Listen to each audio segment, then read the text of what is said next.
Fala comigo, a Kate já entrou aí.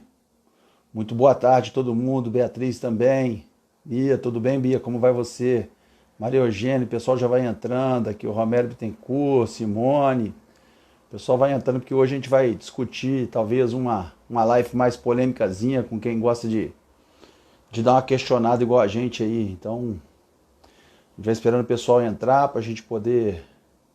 Hoje nós vamos receber, bater um papo com um colega deputado, o André Janones, do Avante, de Minas. A gente tem coisas a tratar de Minas. Tem aí, o pessoal vai entrando, o Eduardo. Vânia, boa tarde, Vânia, como vai? Como é que tá a luta aí no Três Moinhos? Saudade de ir ao Linhares, saudade de estar com os nossos amigos. Essa quarentena tem nos imposto muita insatisfação e saudade dos nossos amigos. A gente está nas ruas conversando com as pessoas. Então a gente vai tentando suprir isso estando aqui, dando informação, conversando com os amigos, estando sempre dando aquela nossa Carloci, lá de Pedra de Maria da Cruz. Eu estou falando com o sul de Minas, com a Eugênia, com o pessoal na Zona da Mata, Juiz de Fora, com o Carloci lá em Pedra de Maria da Cruz, junto com o Betão, nosso amigo. Um monte de gente amiga, um prazer estar falando com vocês. A mesma coisa, Carloci, tanto a saudade de estar vendo os amigos em Juiz de Fora, parentes, participando das articulações lá. Nós estamos aqui também sentindo saudade de estar nessas cidades todas, nesse período pré-eleitoral aí. As eleições foram adiadas, todo mundo sabe, mas a gente sempre esse ano está visitando essas cidades. E agora nós estamos aqui, Alcione, de Caicó, Rio Grande do Norte. Alcione, prazer estar falando com você. Eu sei que gente que entrou, que passaram a nos acompanhar, Neto, um abraço, começaram a nos acompanhar depois da votação do Fundeb essa semana. Nós vamos falar sobre isso com o Janones e muita gente que não conhecia a gente, que interagiu, porque a gente tem o costume, vocês sabem disso, aqueles que nos conhecem, de responder os nossos e-mails, as mensagens que a gente recebeu tanto de... O Neto entrou aí agora, Rio Pomba presente, verdade, o Gibi de Bicas, um abração a vocês aí também de Bicas, Celino, pessoal que a gente tem tanta saudade. Eu tenho falado muito com o Giovanni aí de Santa Helena, e o Giovanni está sempre dando informação de Bicas para nós. Então é um prazer estar falando com todo mundo. O pessoal vai entrando porque a gente hoje vai conversar com o Janones, que é um deputado federal, colega nosso. Nós tivemos uma semana pesada, uma semana que nós ficamos segunda, terça e quarta praticamente votando Fundeb, e nós vamos contar essa história aqui. E isso teve repercussões na questão da votação da prorrogação do auxílio emergencial, do nosso projeto que nós impetramos, que está tramitando na Câmara agora, que o Janones subscreveu, que é a questão da lei contra a carteirada, acabar com essa malfadada costume na cultura brasileira das pessoas acharem que tem poder por status ou por cargo que ocupa. Professor Zacarão entrando aqui, Afrônio, Mateuzinho, um abraço para você, Mateus de Patos, sucesso aí, sei como é que tá. Edmilson está entrando, Débora, que participou dessa discussão do Fundeb junto conosco.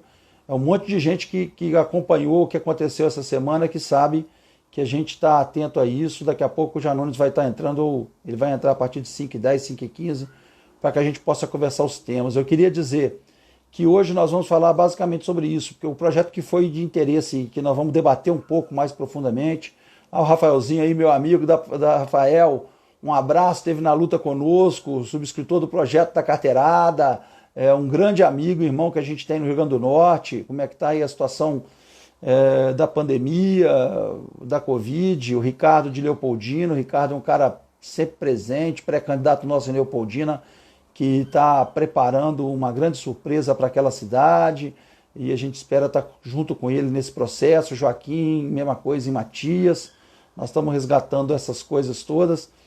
Mas como eu vinha dizendo a vocês, o Alcione está aí, a gente vai falar sobre o Fundeb e a repercussão disso, o que isso envolveu, por que a gente estava engatilhado para voltar segunda, passou para terça, nós começamos terça, isso foi terminar na madrugada de terça para quarta. Tentaram botar uns jabutizinhos lá de empresas de ônibus sendo votadas em medida provisória, nós conseguimos tirar, pressão nossa, muito aqui, tudo trabalhando via remoto, faz inclusive, eu já conversei com o Janone semana que vem, para tratar desses assuntos e outros a gente vai ter que ir a Brasília para poder ter um encontro lá com parte da bancada e também com o presidente nacional do partido. Vamos tratar das nossas candidaturas aqui em Minas e principalmente eu quero aqui mandar um recado já de uma vez, que eu sei que está nos acompanhando, a Tânia lá de Sacramento, que vai substituir o Danilo que sempre esteve com a gente aqui no grupo. O Danilo deu uma desistida, a Tânia está empolgada e sucesso. Logo depois de terminar a live aqui, eu vou fazer a gravação que a Tânia me pediu, assim como a Núbia, de Cachoeira Dourada. Uma é lá do Triângulo, as outras duas são do Pontal do Triângulo, Cachoeira Dourada e a Tânia de Sacramento e a Núbia de Cachoeira Dourada. Logo depois da live eu vou fazer, a Beth está entrando aqui também, vou fazer a live, vou fazer a gravação que me foi solicitada. Também quero mandar um abraço para Maria Ângela, que é a nossa candidata em Virginópolis. Maria Ângela já teve mandatos lá e a nossa candidata mulher também. Então eu estou fazendo para todas, porque eu faço final de semana, aproveito que a gente se arruma um pouquinho aqui para a live para poder gravar os vídeos que nos são solicitados. Então isso tudo vai ser feito. Eu não quero entrar nos assuntos que a gente tem essa semana. Essa semana foi a questão do Fundeb, do projeto que nós apresentamos, fruto de um pouco da chateação que tivemos com a questão do juiz lá em São Paulo, que mais uma vez ofendeu, intimidou e quis menosprezar os outros pela função que ocupa, o projeto da carteirada. E o outro assunto que a gente quer abordar é a questão também da votação, que se houve ou não, que está uma discussão em toda Minas Gerais, o tal destaque da prorrogação até dezembro que nós queríamos do auxílio emergencial. Tem muita gente que está surfando. Hoje, por exemplo, sai uma pesquisa presidencial da Paraná Pesquisas, ela é induzida, o presidente acaba aparecendo aquele 1/3 que ele sempre tem, em função dele ter feito algo que nós fizemos, que quem conseguiu passar o auxílio emergencial de 200 para 600 fomos nós. Quem queria que fosse até dezembro, porque isso vai acontecer até agosto. Quando chegar agosto, no momento que nós estamos, vai ter uma grande crise de falta de 50% da população brasileira hoje está vivendo do auxílio emergencial, né? Ninguém está fazendo poupança disso, está pagando suas contas, comprando comida, né? No momento em que a pandemia chega muito próximo de todos nós. Nós temos agora, não tem ninguém aqui que eu esteja falando que não conhece uma pessoa, que não conhece um parente que tenha tido Covid. Alguns, graças a Deus, como meu pai e outros tantos, recuperaram, mas tantos outros, 85 mil. A gripezinha, o descaso, a falta de planejamento, a falta de organização de governadores, prefeitos e do presidente, principalmente, foi um mau exemplo e continua contaminado porque o vírus não afastou ainda e ele vai ter que continuar tomando a tal cloroquina, se é isso que está tomando, porque a gente acha que ele está tomando a tal da vermectina, que mais do que é um vermífugo, né? Mata tudo. Quem tem fazenda e sabe o que é dar Ivomec pro gado, imagina o que é. A ivermectina é princípio ativo do Ivomec. Então mata fungo, mata parasita e mata vírus também, mata o Covid. E eu não sei qual que é o verdadeiro medicamento que ele está tomando, mas isso está acontecendo, né? E a gente vai... Tá aqui o Fabiano entrando aqui de Uberaba, um abraço a ele. Sei que o Uberaba está tentando fazer uma grande construção e está difícil porque a gente teve o partido totalmente desorganizado por um deputado que passou e deixou o partido com dívidas, né? Então vamos enfrentar. E a gente continua colocando... A Simone está falando aqui que ela trabalha no laboratório, sabe que a cloroquina não deu certo nem para ele continua contaminado com vírus, mas ele surfou nessa questão porque as pessoas aí, hoje tem 50% da população brasileira que direta ou indiretamente, de forma diversa, está sendo beneficiado com o auxílio emergencial. E nós votamos para que ele fosse, e depois nós vamos contar essa história aqui, eu e Janones, por que ele não foi até dezembro, que algumas pessoas preferem resolver o seu umbigo pessoal, né?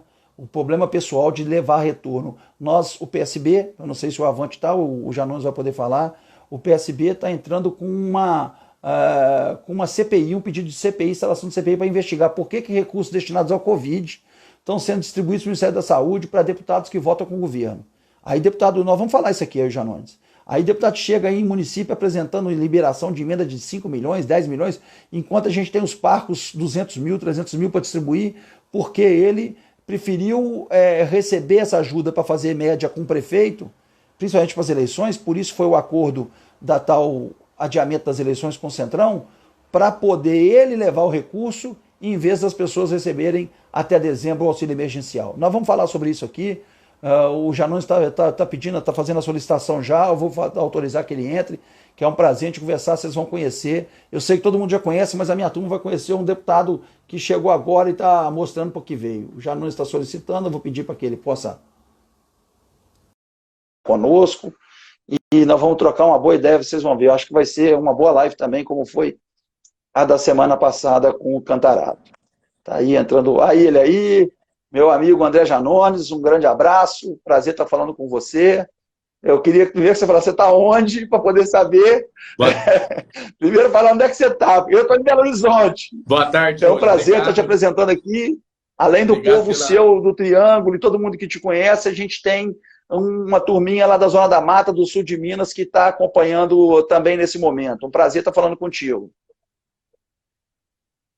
Prazer é todo meu, eu que te agradeço pela oportunidade da gente fazer esse bate-papo aqui. Estou em Brasília ainda, volto para Minas amanhã e vamos abordar aí vários assuntos com os seguidores, com as pessoas que estão acompanhando aí. Semana de votações muito polêmicas na Câmara dos Deputados. E vamos lá, vamos começar. Eu fico satisfeito e vejo qual é o seu potencial. Eu já te falo isso há muito tempo, desde quando você chegou. Eu estava aqui com 30, 35 ao vivo, quando você entrou já deu uma pulada violenta, fruto do prestígio que você tem das pessoas que lhe acompanham, e é importante que agora essas pessoas, como as minhas pessoas, possam saber que a gente tem uma interação muito grande, graças a Deus, nos nossos trabalhos lá em Brasília. Então, eu fico aqui satisfeito de poder conversar com você. Todo mundo sabe que o Janones é um deputado polêmico, que potencializa as coisas que ele acredita, passa auguras por isso, e nós estivemos ao seu lado para que ele pudesse não ser injustiçado por estar defendendo a forma de atuar, como ele sempre atuou, e por isso ele teve uma votação brilhante para deputado, e na construção, nesse ano e meio de convivência, o Janones pôde saber que a gente tem o mesmo perfil de questionamento, talvez de uma outra forma, não tão aguda como é a questão dele, mas a gente faz isso com muito carinho, a gente faz isso com muito denodo, e ele sabe disso, e por isso a gente tem uma parceria enorme em muitas ações. Tivemos a questão de Brumadinho, na CPI, na comissão externa, chegamos à conclusão de muita coisa que a gente conseguiu apurar e que hoje está sendo investigado, está sendo apurado. Não sei, Janone, se você sabe, aquela visita à nossa embaixada da Alemanha, o processo de Mariana da Samarco está sendo votado. Essa semana começou o julgamento da Samarco lá na Inglaterra, do processo que eu, você e outros fomos testemunhas, para poder dar a apuração da condenação da Samarco, porque é uma empresa anglo-australiana. Então, isso tudo tem esse envolvimento, e eu fico só te informando que nós nos inteiramos de algum desses assuntos. Eu começo a você, eu quero saber se você quer falar da carteirada do Fundeb ou dessas emendas que estão sendo liberadas da turma que votou auxílio emergencial. Nós temos 3 pautas que você gosta. Acho que o Fundeb é mais tranquilo, porque é uma questão que foi uma conquista nossa, né? Que você falasse um pouquinho como é que foi a nossa sessão de mais de 11 horas para que a gente votasse. Na segunda-feira não conseguiu, porque tinha uma pressão do Centrão de se votar. Conseguimos chegar num acordo de votar na terça. Votamos na terça na pressão de todos os professores, educadores, profissionais. E mesmo assim, no finalzinho do segundo turno, tentaram virar lá um destaquezinho para a gente não ter a conquista do CAC, que seria o aprimoramento de qualidade para os alunos, em que o Centrão e parte do governo acabou votando contra mesmo. Tiveram quase 100 votos, 89 votos contra a conquista do CAC na constitucionalização. Importante para te passar que a maior conquista que eu acho desse processo todo não foi só a garantia do Fundeb, é porque ele estava nas disposições transitórias. E agora nós conseguimos colocar o Fundeb na Constituição. Nós constitucionalizamos. Agora ele não é mais temporário como era. Ele ia terminar em dezembro agora de 20, e agora a gente coloca ele na Constituição como uma conquista da sociedade e da classe educacional brasileira. Um prazer começar com esse assunto com você. Prazer é todo meu, Júlio. Te agradeço mais uma vez pela vários pontos em comum e várias divergências. E tudo isso faz parte da democracia. O que eu acho que não é de opiniões. clareza e de transparência. Você sempre foi muito claro na sua atuação, é aquela máxima de posso não concordar com o que você diz, mas defenderei até o fim o seu aquilo. Eu vejo essa característica muito parecida com a minha característica. Não significa que você concorde com o meu modo de agir, com a minha maneira de fazer política, mas que você defenda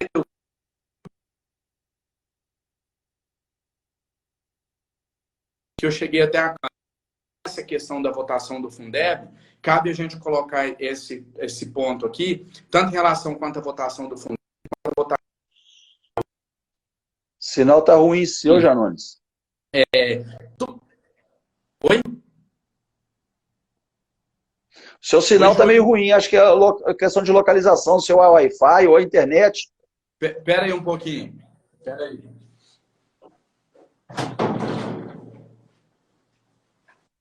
Vamos ver se vai melhorar. Abri uma porta aqui que fica entre o... Já melhorou, já melhorou. Sinal. Já estamos conseguindo te ouvir. Então, ótimo. Acho que melhorou vai bem. Melhorar.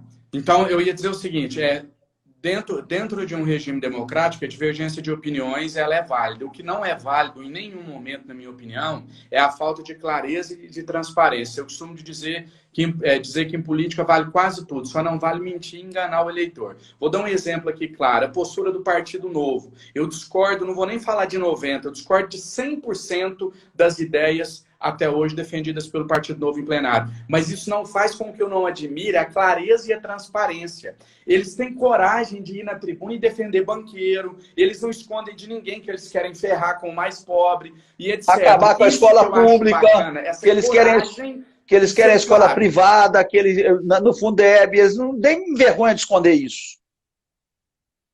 Essas ideias eu condeno, mas a forma de fazer política deles é admirável, de não ter medo de assumir as posturas deles, por mais antipopular que seja. Então, em relação, por exemplo, à questão do Fundeb, eu achei bacana chegar num acordo, que a gente sabe que não foi o ideal ainda, mas foi o que era possível, e política é isso, né? Não é a arte do ideal, é a arte do possível, mas eu achei, o que a gente acha ruim é ver pessoas que articularam para que a votação não saísse, que não queria que aquela pauta, que aquela matéria fosse pautada, e depois posar de bom moço, de salvador da educação. Mas, enfim, vamos deixar isso de lado, vamos celebrar o que a gente conseguiu. Foi uma vitória de todos, foi um acordo, né? Quando é um acordo, então a vitória é de todos, é do governo federal, sim, é da Câmara dos Deputados, é de todos os envolvidos. Foi muito positivo para a educação, não é a área que eu sou especialista para falar, mas a gente sabe a importância do Fundeb e a grande conquista, na minha visão, eu tenho a mesma opinião que você, é o fato dele se tornar permanente agora, com força constitucional, para amanhã ou depois ninguém querer acabar. É esse reconhecimento, Janones, que a gente tem que ir fazendo. Você falou tudo. Eu, por exemplo, talvez você não tenha por 1 ano e meio a oportunidade de conviver, até porque não é realmente a área que você atua, mas a relatora, a professora Dorinha, é do Democratas. Eu posso ter um monte de divergência ideológica deles, mas ela é uma pessoa voltada, centrada, com prioridade na sua vida da educação. Ela fez um trabalho que talvez muita gente chamada de partido de esquerda ou progressista poderia fazer.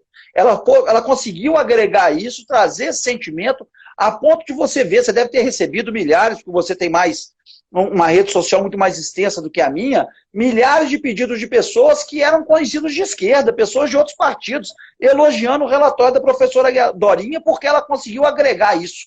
Ela foi realmente uma excelente parlamentar, ela tem como a causa educacional a causa da sua vida, e ela levou isso num estado, nem é de São Paulo, não sei se as pessoas sabem. A gente vai revelando essas pessoas no nosso estado. O Mandetta, que foi o ministro que marcou a questão da saúde, é do Mato Grosso do Sul, a Dorinha é de Tocantins. Pessoas qualificadas que nós temos no nosso país, espalhadas pelo nosso país, com capacidade de dar a sua parcela de contribuição. E nós, lógico, eu, você e tantos outros, naquele primeiro momento fomos ao favor, e você vê alguém que depois se aproveita disso. Da mesma forma que a gente já passando desse assunto para outro, que eu sei que eu e você brigamos muito dentro da bancada, é a questão da extensão do auxílio emergencial, né? Já mudando de assunto, do auxílio emergencial, da Fundeb para o auxílio emergencial, é essa pergunta que eu te faço. Porque foi uma briga nossa enorme, inclusive deputados de Minas, que nós conseguimos passar o auxílio emergencial de 200 para 600. Porque primeiro era 200, depois queria se fazer um acordo por 500 por 4 meses, conseguimos 600 por 3.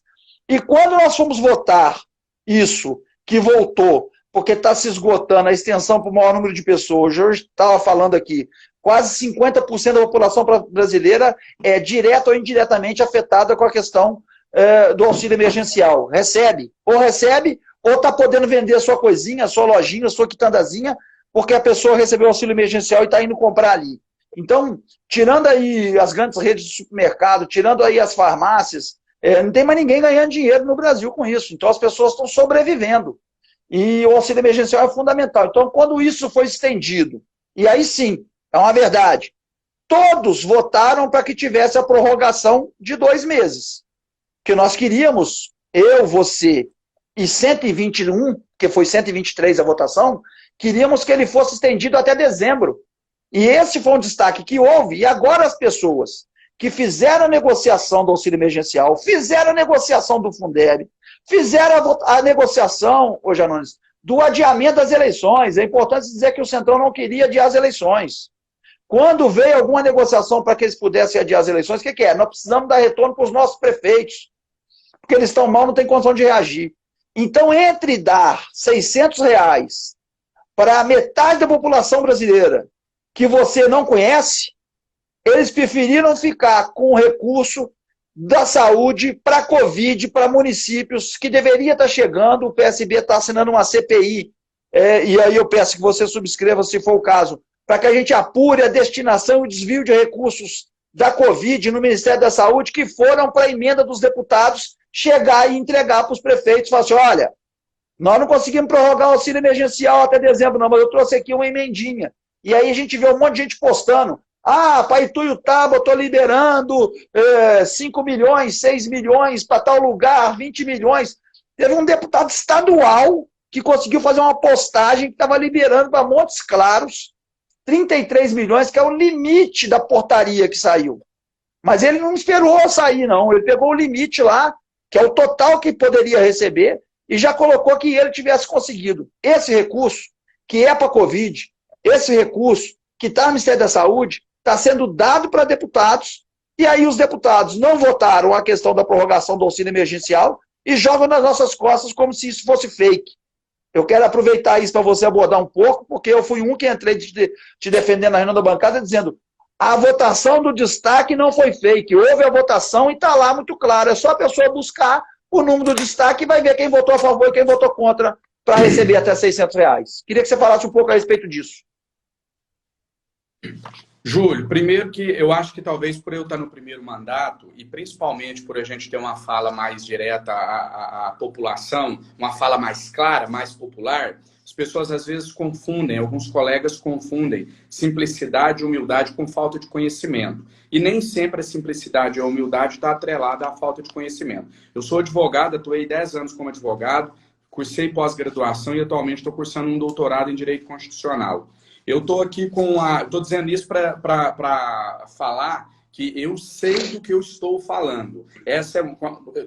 Qualquer questão jurídica é algo que eu consigo falar com alguma propriedade. Não sou mais do que ninguém, mas tenho conhecimento de causa para falar sobre leis. Pois bem, aqui está a lei do auxílio emergencial, que é a lei 13.982, que é esta lei, que é a lei que instituiu o auxílio emergencial. Esta lei, sim, foi votada por 100% dos deputados. Nenhum deputado foi contra e instituiu o auxílio emergencial. Ponto. A lei do auxílio emergencial é clara. O presidente será obrigado a pagar 3 meses de auxílio emergencial. Abril, maio e junho. Obrigado, ele não tem escolha. A partir de julho, fica a critério dele. O artigo 6º dessa mesma lei, que é a Lei 13.982, ela autorizou, mas não obrigou o presidente da República a prorrogar o auxílio após junho, após o mês de junho. Então está aqui, artigo 6º, período de 3 meses. Aí fala, após esse período, poderá ser prorrogado o pagamento do auxílio emergencial para a população brasileira, o que inclusive já aconteceu para os meses de julho e agosto. Mas é um ato discricionário do presidente da República, do governo federal, prorrogar ou não. A gente estava votando um projeto de lei que previa a impenhorabilidade dos recursos do auxílio emergencial. Dentro deste projeto, já que a matéria era sobre a mesma temática, foi apresentada a emenda número 3, e nesta emenda passaria a ser obrigatório, e não mais uma faculdade do presidente da República, pagar o auxílio emergencial até o próximo mês de dezembro, no mínimo. Por que no mínimo? Porque a emenda dizia, enquanto durar o estado de calamidade. Se realmente for só até dezembro, o auxílio iria até dezembro. Se depois ele fosse renovado, o auxílio continuaria sendo pago. Perdurasse. Existiu o estado de calamidade. E aí, Júlio, só para concluir essa fala, eu queria dizer o seguinte. Como eu falei anteriormente, ninguém é obrigado a pensar igual eu e você. Eu e você entendemos que tem de onde tirar o auxílio emergencial, que ele é essencial e que as pessoas precisam dele, porque não é esmola, é um mínimo de dignidade para as pessoas poderem pelo menos comer durante essa pandemia. Nenhum colega é obrigado a pensar igual nós. Então, os 323 que votaram contra, eles têm o meu respeito no sentido de votar de acordo com a consciência deles. Agora, eles perdem o meu respeito a partir do momento que eles vão dizer que é fake news e que não teve a votação. É preciso ter coerência e caráter. Para mim, isso é uma questão de caráter, vai muito além de coerência. É preciso ter caráter, hombridade, coragem, para defender a sua postura. Aqueles que entendem que o auxílio não deve ser prorrogado até dezembro, ou que o governo não pode ser obrigado, então que justifique. Diga que isso é uma emenda populista, é um direito deles, diga que não tem de onde tirar esse dinheiro, diga que se pagar o auxílio até dezembro vai quebrar o país, vai endividar o país, vai ser pior no futuro. Tudo isso é um direito deles de alegarem. Podem dizer que a emenda é inconstitucional, apesar de que no meu entendimento não é, mas tem entendimento em contrário, e vale inclusive dizer que o auxílio a crise não vai durar até lá, que ainda não sabe se ela vai durar até dezembro, e também vale dizer que, ora, o presidente já está autorizado, então eu não vou obrigá-lo, isso é um direito dele agora, de pagar, de não pagar, seria uma interferência do legislativo no executivo, e N outras justificativas que são válidas. O que não é válido é dizer que é fake news, fazer que pessoas como eu, como você, que temos credibilidade, que temos zelo antes de passar uma informação, que a gente fique como mentiroso, como alguém que está espalhando fake news nas redes sociais. E só para fechar esse assunto, eu quero já te adiantar aqui em primeira mão, inclusive, que esse episódio, ele mudou o meu voto no projeto que vai chegar até a Câmara dos Deputados. Eu te falo com toda sinceridade que muito provavelmente, eu votaria a favor desse projeto. Hoje eu já não devo mais votar a favor, devo votar contra. Sabe por quê? Porque o que eles querem não é impedir a divulgação de fake news, mas é que eles passem a ditar o que é ou não fake news. A presidência da casa, com todo o respeito que eu tenho pelo presidente, mas ele foi a público dizer, em nome da Câmara dos Deputados, que era fake news o que alguns deputados estavam dizendo, e que não houve votação para obrigar a prorrogação do auxílio emergencial. Houve a votação, a gente já aprovou, e a gente não pode admitir que o plenário de uma casa como a Câmara dos Deputados, que deveria ser utilizada para combater a fake news, seja utilizada para espalhar fake news. Porque fake news, parece meio confuso o raciocínio, mas fake news é dizer que aqueles que estão dizendo que houve votação estão espalhando fake news. A fake news está em divulgar essa falsa informação, porque a realidade houve votação e foi derrotada a emenda que obrigava o governo federal a prorrogar o auxílio emergencial até dezembro. Segue sendo uma faculdade. Janones, o grande problema que tem disso aí, para demonstrar que o que nós falamos, o que nós defendemos não era fake news. Por quê? Porque os caras começam, o costume da Câmara, igual você falou assim, tem o jeito de cada um, meu e seu, eu falo para todo mundo, a gente pode pensar muitas vezes igual, o estilo de colocar que é diferente. Você vai no grupo da bancada dos deputados e faz a pergunta fazendo de bobo. As pessoas aqui têm que saber isso. O Janones não entra lá afirmando isso. Você, será que aconteceu isso ou é engano meu? Aí os caras comem corda e entra, começaram a gravar. Eles começaram a gravar a justificativa de ter votado errado. E eu recebi um monte. E depois que eles começam a gravar a justificativa que está votando errado, que o presidente vai e fala, hora nenhuma ele não falou que não houve a votação desse destaque. Ele fala que todos votaram a prorrogação de 2 meses e que ficou facultativo ao presidente. Facultativo não é obrigatório. Igual você falou, só o que o Brasil paga de juros da dívida pública pagaria tranquilamente o auxílio emergencial. É importante as pessoas saberem disso. Pode falar que é inconstitucional, pode falar, mas se isso vai ser feito, e quem votou contra é porque vai chegar, preparem aí. O cidadão na cidade vai ver, nessas eleições, o prefeito vai chegar com o apoio desses que são da base governista, cheio com a burra de mala de dinheiro para fazer obra, principalmente na área de saúde, porque é dinheiro que era para ser destinado para o Covid, está sendo desviado para deputado apresentar emenda. Aí chega deputado e fala que ele não tem emenda para infraestrutura, não. Ele não pode fazer asfaltamento, vamos falar aqui. Todo mundo vai observar isso. Ele não pode fazer ponte, vamos falar aqui. Ele não pode comprar uma quadra, fazer uma quadra poliesportiva, vamos falar aqui. Ele vai poder aplicar na saúde, quero dinheiro para poder ir para os municípios e está sendo dado para deputado entregar como emenda. E esse foi o troco para deixar facultativo, porque nós já estamos alertando aqui. O presidente, ou ele mantém o auxílio emergencial, porque as pessoas não vão ter como viver a partir de agosto. Nós estamos vendo aí, Janones, a realidade clara que está sendo colocada para a sociedade. São Paulo e Rio já discutem o adiamento do carnaval. Já não vai ter Réveillon. Quem é que acha que a Covid vai acabar de uma hora para outra? Vacina, se chegar e vamos ser em condições de ser dada à população brasileira, só em maio, junho do ano que vem. Nós ainda temos um ano de luta pela frente aí. Então, as pessoas têm que saber que nós estamos nesse risco, estamos nesse período. Se o presidente quiser manter até dezembro, e se ele estender a calamidade, você tem razão, estende-se também aquilo que nós proporíamos, que estavam propondo, que é a extensão do auxílio emergencial. O presidente, se quiser fazer isso, que é agora deliberação pessoal dele, ele vai perder o Paulo Guedes. Se ele perder o Paulo Guedes, ele degringola a economia, porque o Paulo Guedes é contra a extensão do auxílio emergencial. É importante dizer isso. Então a sinuca de bico vai ficar para o presidente aí para frente. Eu não quero nem discutir isso agora. Eu estou querendo dizer que tinha dinheiro, eu estou querendo dizer que parte desse dinheiro vai ser destinado para poder salvar alguns prefeitos que estavam mal nas eleições municipais, para poder levar aquilo que deveria ser desviado, ser dado em auxílio emergencial para a população dos municípios sobreviver, porque nós vamos continuar. Você está vendo, você está em Brasília, você falou que está viajando para o Triângulo agora. Brasília deve ter acontecendo como está acontecendo aqui em Belo Horizonte. Eu quero te denunciar, porque você gosta disso. As lojas, os donos de shopping não estão tendo coragem de anunciar, mas as lojas estão fechando de forma definitiva. Não aguentamos, estamos entregando. Então, se a população minimamente não conseguir sobreviver, nós defendemos a questão do entregador de aplicativo, do entregador, seja de carro, ou seja de moto, a grande maioria de moto e de bicicleta. Esse projeto está rodando aí, nós vamos ter que votar. A questão da suspensão do pagamento de consignado por aposentados por esse período da pandemia, porque o cara hoje é arrimo de família. Agora, quem defende essas posições? E quem defende as outras? Por que você e outros deputados, e aí se você quiser passar para outro, me honra muito a sua subscrição e as suas sugestões que você fez para mim, e eu coloco aqui para todos, por que esses deputados aí não assinam o projeto da carteirada?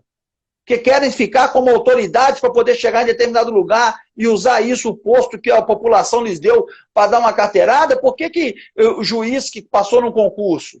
É um outro assunto. Então, as pessoas têm que ficar atentas e saber que são estilos diferentes. Já não nos colocou esse grupo dos deputados, os deputados chegaram a responder, se justificando, e depois, como houve uma desculpa lá falando que todos votaram a favor e que só não votou a obrigatoriedade, e que não foi a questão, e que ficou facultado ao presidente, começou-se a se falar que estava se espalhando fake news. Então, eu que fui, você sabe disso, defender a sua postura pela sua forma de colocar, você coloca às vezes uma forma mais, já disse aqui, mais pontual, mais afunilada, mais lançada do que a gente, mas a gente pensa de forma igual na questão da defesa desses interesses. Eu não tenho outro objetivo que não seja atender hoje quase 50% da população brasileira. E quando eu estou falando isso, não estou falando para os nossos mineiros, não. Estou falando para os mineiros, mas estou falando para os baianos, para os gaúchos, para os acrianos, para os manauaras, que eles têm o direito de receber auxílio emergencial, senão as pessoas vão morrer de fome.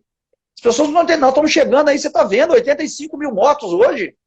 Então isso não é uma coisa de se desprezar e que se foi desprezado por desorganização, falta de planejamento, sei lá o quê. Agora, nós temos que atenuar a situação dessas pessoas, porque nós vamos viver uma nova realidade. Então, eu te agradeço muito por você ter...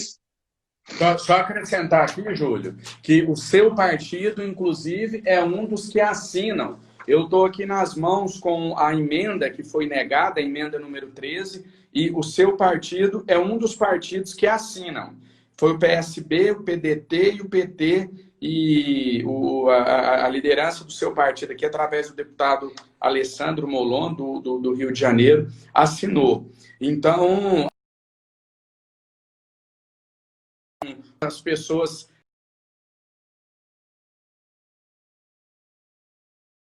acho que estão, através das redes sociais, participando mais ativamente, elas próprias estão indo lá para checar o que é verdade e o que não é. Só para finalizar esse assunto, quando a presidência da casa vai dizer que é fake news, eles dizem o seguinte: olha, estão espalhando por aí que a gente votou contra a prorrogação do auxílio. Em momento nenhum, pelo menos de mim, partiu a afirmação de que votaram contra o auxílio ou contra a prorrogação do auxílio. Eu sempre disse claramente, votaram contra a obrigatoriedade de prorrogação do auxílio. Então, é diferente, são afirmações. E para a gente terminar esse assunto também, é só colocar para você muito claramente que as pessoas estão achando que fizeram isso agora, que está longe das eleições nossas, as eleições proporcionais, as eleições de 22.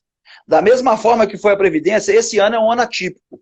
E tanto é atípico, igual você falou, que as pessoas estão em casa. E ficando em casa, elas estão acompanhando a gente. E isso vai ficar gravado. Todo mundo vai saber na eleição quem foi contra a obrigatoriedade de se estender até o fim da calamidade o auxílio emergencial e quem foi a favor. Isso ninguém vai tirar da biografia e do voto de nenhum deputado. Por isso que a gente luta tanto por voto ser aberto. É isso. Com relação a esse tema, eu queria concluir com você e deixar você colocar as emendas. Eu quero ver, Júlio, se caso o governo federal não prorrogar o auxílio, eu quero ver a partir de 1º de setembro, esses que votaram contra a emenda, se eles vão ter coragem de ir em público e dizer o seguinte: não, eu votei contra obrigar, mas eu votei autorizando. O presidente não prorroga porque não quis. Aí vai ser a hora de a gente apontar o dedo e dizer: pois é, se vocês tivessem votado a favor daquele destaque, hoje seria, daquela emenda, melhor dizendo, hoje o auxílio estaria aí beneficiando milhões de brasileiros. Só para finalizar, a questão que você falou em relação às emendas parlamentares.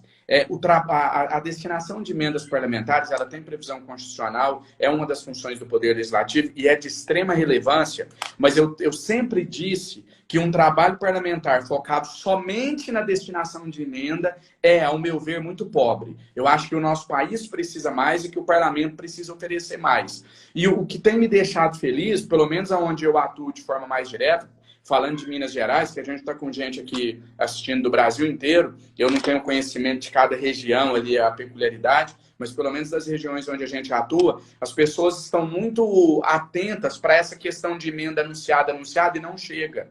Então, emenda parlamentar não elege mais deputado a partir da próxima eleição, não. Eu acredito nisso. Sabe por quê, Júlio? O cara abre o jornal e vê lá assim, ó, deputado fulano de tal mandou 10 milhões para minha cidade. Só que quando esse cara sai na rua, ele vê que nada mudou. O hospital tá igual, a escola tá igual, a falta de segurança tá a mesma. Então não adianta o espertalhão achar que vai se eleger, porque mandou 1 milhão para isso, 1 milhão para aquilo, 1 milhão para não sei mais o quê.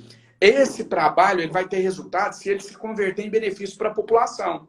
Aí sim, a pessoa saber que através da ação daquele deputado, aquilo chegou até ela. Agora, achar que anúncio de não sei quantos milhões disso, daquilo, que na maioria das vezes nem é a pessoa que está levando, ela está pegando carona, mas achar que isso vai ser suficiente para reeleger, eu acredito e espero que não. E tenho usado as minhas redes para conscientizar as pessoas, não para dizer que esse trabalho não é relevante, porque ele faz o benefício chegar direto. Mas para dizer que esse trabalho por si só não deve reeleger um parlamentar. Não é só isso que a população deve exigir de um parlamento. Esse trabalho que a gente está fazendo, isso aqui... Ah, mas você está falando num vídeo. Sim, a nossa função como parlamentar, já vem da origem etimológica da palavra parlamento, é falar, é representar as pessoas. Então, quando a gente fala aqui, através de uma live, de um vídeo lá na tribuna, você também faz isso com frequência, quando a gente tem coragem de denunciar o que a gente está denunciando aqui nessa live, a gente também está representando e fiscalizando a população. E eu acho que é isso que a gente precisa para ter um parlamento forte e atuante, que corresponda às expectativas da maioria da população. Eu concordo com você. As emendas são muito importantes. Eu trabalho com isso há muito tempo. Depois que elas começaram a ser impositivas, quando você tem um prefeito, um gestor bom, e ele recebe o recurso e aplica na cidade, que bom que o deputado que o representa deu o retorno. Agora, por exemplo, esse recurso, que eu estou te falando direto, o cara está vendo o caso de Covid só aumentar. Você está vivendo de Brasília hoje, mas você está indo para o Triângulo, como é que está a situação de Uberlândia, como é que está a situação de Juiz de Fora, como é que está a situação de Belo Horizonte e de Ipatinga, só para dar 4 exemplos de 4 cidades distintas, de 4 regiões distintas do nosso estado. Essas 4, o cara quer ver na ponta, ele quer ver chegar, quer dizer, ele vê só o número aumentando, não tem uma ação efetiva. Cadê o respirador com UTI, com respirador, não chegou, aumentou e tudo. Quando aumentou, a pessoa reconhece. Eu não sou aliado, estou fazendo testemunho para você aqui, eu não sou aliado do prefeito de Juiz de Fora, mas eu estou fazendo testemunho porque ele conseguiu segurar um pouco no isolamento, um pouco mais, e aí ele conseguiu controlar essa taxa, essa panela de pressão, esse platô, para que o sistema de saúde da cidade comportasse o número de pessoas. Tem muito contaminado lá? Tem muito morto lá? Tem. Juiz de Fora é uma cidade grande, como é Uberlândia, como é Contagem, como é Ipatinga. Só que ele conseguiu, ao controlar isso, evitar quantos que morreram. As pessoas viram, ao segurar isso, ele aumentou o número de leitos com respirador de Juiz de Fora de 145 para 200.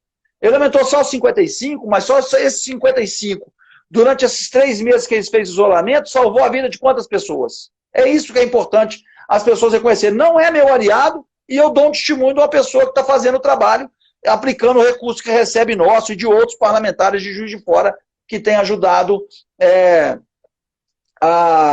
o sistema de saúde, o combate da Covid naquela cidade. E eu tenho certeza que você tem feito isso também, daquilo que te cabe, porque o nosso é menorzinho, né? Mas do direcionamento para as cidades que possam ser beneficiadas e os prefeitos que possam melhor aplicar. As pessoas vão acompanhar isso realmente. E por último, eu queria aqui, que nós estamos faltando 15 minutos, queria agradecer a você, falar da sua sugestão, o que você achou do projeto de lei que nós hoje compartilhamos, somos coautores da carteirada, o que você achou disso tudo e qual que é, depois que você falar, eu quero falar qual foi o nosso objetivo em apresentar esse projeto. Júlio, infelizmente a gente tem visto esse tipo de atitude aí com muita frequência, né? Só agora, nos últimos dias, a gente teve 3 episódios que marcaram. Aquele em São Paulo, do empresário que ofendeu os policiais, falando aqui é Alphaville, aqui você não coloca os pés. A gente teve do engenheiro civil com a esposa nos bares no Rio de Janeiro e agora a gente teve do desembargador. Infelizmente, é o chamado enxugar gelo, mas é um exemplo. Por que eu digo enxugar gelo? Esse tipo de comportamento não parte só da classe política. É um comportamento que, infelizmente, existe de ponta a ponta na sociedade e que vem crescendo muito. Agora, nós, como pessoas públicas, como parlamentares, a gente tem que dar o exemplo. Então, eu acho que a gente, através...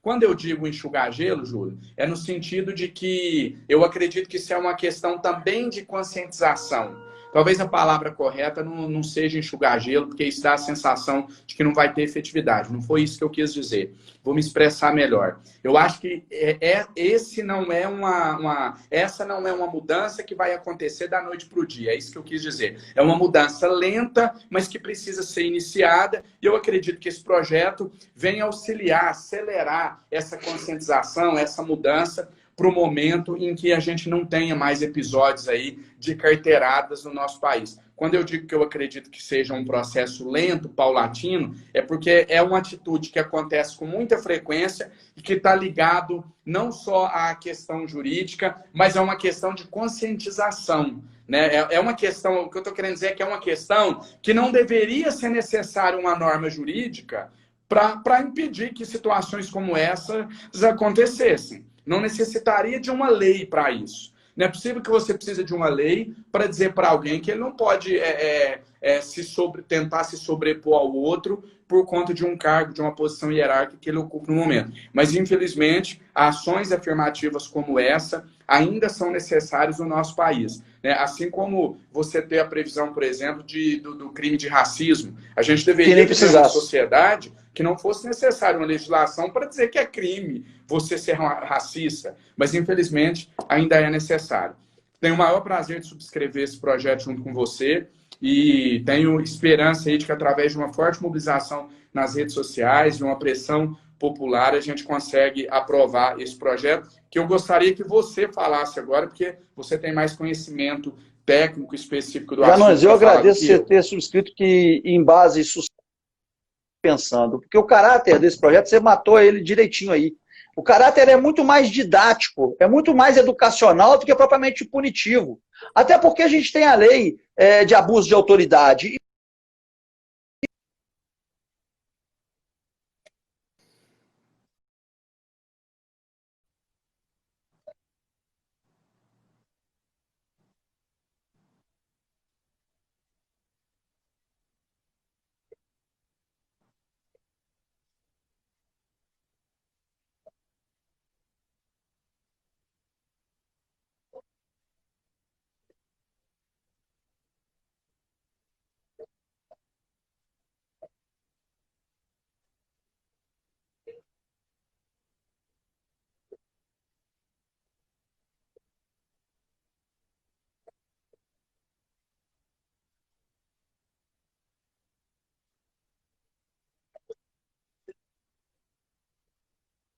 Dado por um ingresso em alguma carteira, porque as pessoas são empregadas. Ali não é muito mais nem a carteirada física, é a carteirada é, social, que a gente fala, de nível de escolaridade, de nível de renda. Olha, eu ganho muito mais do que você.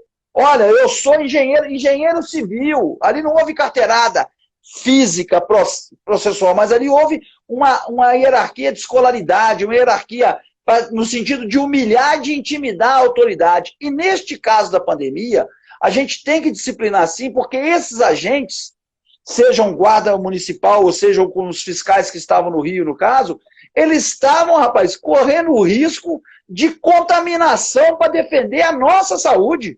A saúde das pessoas que estão no entorno. Eles não estavam lá porque queriam, não.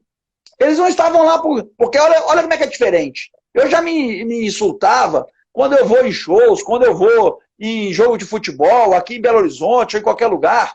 Eu sempre faço questão de pagar o ingresso. No show eu estou indo porque eu gosto do artista. Mas eu pagar o ingresso do jogo, porque, por exemplo, eu vou igual você vai em Tuiutaba. Se eu não ajudar o time da minha cidade, que é pequenininho, para pagar 10, 15, 20 reais, eu estou colaborando com o clube pagando o ingresso. Então eu chego lá, Exato. tem uma fila grande lá que eu fico perguntando, o que é aquela fila? Aí o pessoal fala assim, deputado, aquilo lá é a turma da carteirada. Olha só, aqui, deputado, aquela turma, a turma da carteirada. O cara não está na atividade, o cara não está trabalhando. Se o cara fosse um fiscal do juizado da infância e adolescência, para ver se tem alguém bebendo, se o cara fosse um policial militar no exercício da função, trabalhando naquela noite do jogo, não. O cara está em a paisana, está liberado, está de folga. Aí já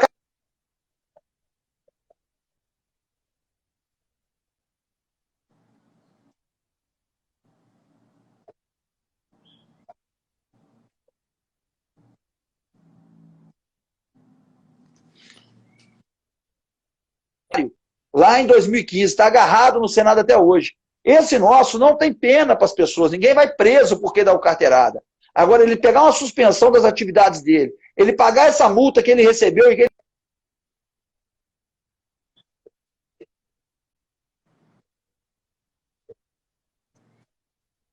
hierarquia colocada de ser proibido público.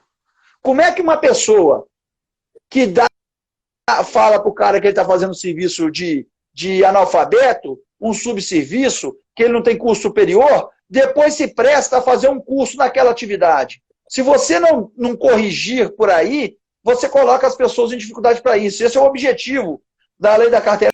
Você está dizendo, quiser a gente estar na sociedade evoluída para a gente poder fazer isso.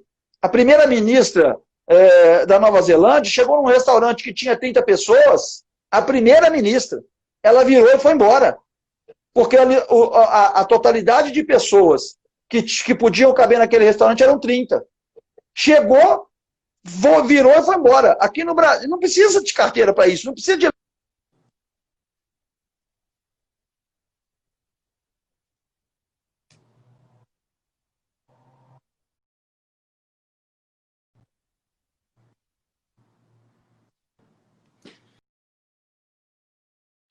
Júlio, travou. Travou.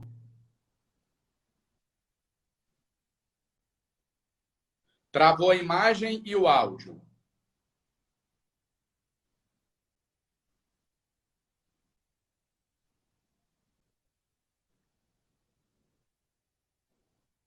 A gente não está nem te ouvindo e nem te vendo mais.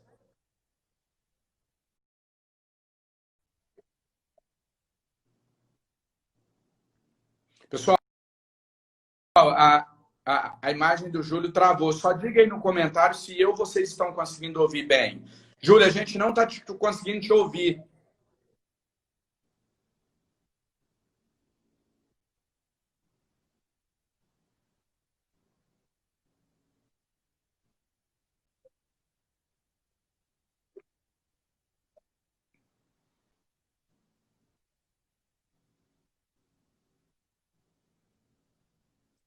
Pessoal, só escreve aí nos comentários. Vocês estão ouvindo bem, né? O problema é no sinal dele, então.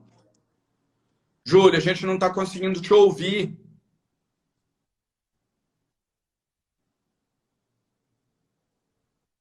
Travou a imagem e o áudio.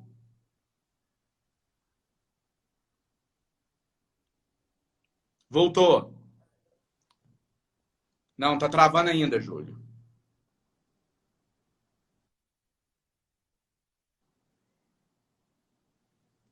Seu sinal, Júlio. É o seu. Aí, agora sim. Agora voltou.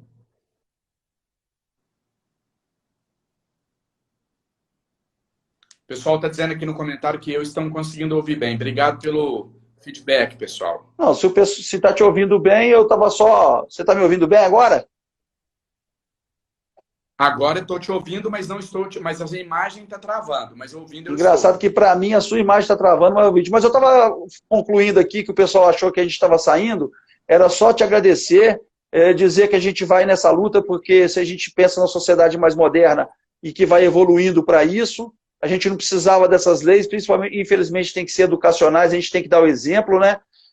Já dizia o senador Romano que a mulher de César ela não tem que ser honesta, ela não tem que parecer ser honesta, ela tem que ser honesta acima de tudo. Então nós temos que dar o nosso exemplo àquele que nós representamos. Aqui, só dizer a você, agradecer muito, né, a sua participação, um bate-papo com você sempre agradável. Um dia a gente entra no sinal, acho que a gente deve encontrar semana que vem em Brasília. E por fim, eu que estou em Belo Horizonte, estou te perguntando como é que está o seu projeto aí, você ainda está animado aqui, como é que está isso, você está construindo? Eu vou fazer um rápido comentário aqui, que o nosso prazo já está findando também, uma hora no Instagram derruba. Só sobre a questão da carteirada, Júlio, fazer uma colocação paralela ao que você falou, que, na verdade, em alguns momentos, a gente, para exercer o nosso ofício, a gente tem que impor uma autoridade. Mas é possível fazer isso sem precisar da carteirada, sem humilhar ninguém. Por exemplo, já aconteceu mais de uma vez de eu chegar para fiscalizar alguma obra pública que tinha recurso federal, que então eu estou autorizado a entrar naquela repartição para fiscalizar, e a pessoa dizer, quem que você pensa que você é, você não vai entrar aqui, etc. E aí eu falei, olha, eu tenho total respeito pelo seu trabalho, sei que é a sua função, sei que está aqui como segurança, tomando conta do local, mas aí eu mostro a carteira e falo, eu sou deputado federal eleito, estou no exercício do meu mandato, então eu estou desempenhando a minha função. Eu sou pago para estar aqui. Eu tenho certeza então disso, que ele conhece. Queira você ou não. Então, eu consigo. É possível você colocar a sua autoridade, caso isso se faça necessário, sem humilhar o próximo. É isso que eu ia dizer. Eu te conheço e conheço sua postura e sua origem. Né? Hoje eu posso dizer isso, para dizer que eu sei que você faz isso, aí não é a carteirada, aí você está mostrando a sua posição política que lhe foi dada pelo cidadão para poder fiscalizar e acompanhar. Mas eu, ao lhe conhecer, tenho certeza que você não impõe a ninguém nenhum tipo de constrangimento ou de superposição. Não na intenção de menosprezar. Eu coloco que eu estou ali para exercer o meu trabalho e que ele não vai me impedir de exercer isso eu conheço, sei que você faz. Mas jamais você não tem nenhum... Então, só falando de Belo Horizonte, Júlio. O bate-papo está muito bom, já está indo embora uma hora. Só falando de Belo Horizonte, eu refleti bastante, inclusive fiquei muito honrado com a indicação do meu partido para disputar a Prefeitura de Belo Horizonte, mas te adianto aqui em primeira mão, hoje saiu uma matéria no jornal, ainda nem falei isso para os meus seguidores, não vou disputar a Prefeitura de Belo Horizonte, sei que você colocou o seu nome como pré-candidato, e vou dizer aqui o mesmo que eu disse quando o Avante me indicou como pré-candidato à Prefeitura de Belo Horizonte. Eu disse isso numa entrevista para o Estado de Minas, disse o seguinte: Calil tem os defeitos dele? Sim. Tem os defeitos de gestão? Sim. Mas é autêntico. Isso ninguém se discute. E o eleitor mineiro, brasileiro, belo-horizontino, ele está tão carente de figuras autênticas, verdadeiras, que quando aparece um, eles votam, independente da pessoa ter projeto, ser competente ou não. Então, a gente precisa ter várias opções para que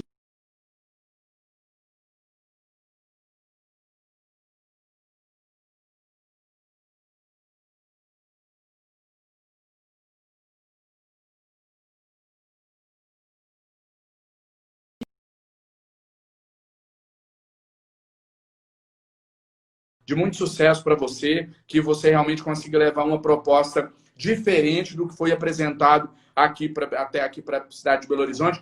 E como eu disse, que você seja mais um candidato de verdade, o que eu chamo de gente de verdade, de gente autêntica, para que os eleitores possam escolher entre os verdadeiros aquele que apresente Nós as vamos melhores estar caminhando, propostas. se o seu partido não tiver o candidato oficial, não sei como é que vai oficializar, eu tenho certeza que na ideia, na proposta e da forma de atuar, a gente vai estar caminhando junto, não só nesse projeto, como em tantos outros que a gente apresenta para o nosso país e defende. Um abraço, falar com você, é um prazer. Vamos estar junto aí. Eu espero que você, não sei se você volta semana que vem a Brasília, eu vou ter que estar em Brasília para a gente poder nos encontrar. Então, a gente encontra, a gente bater um papo presencial na distância de 1,5 m. Um grande abraço. E com máscara.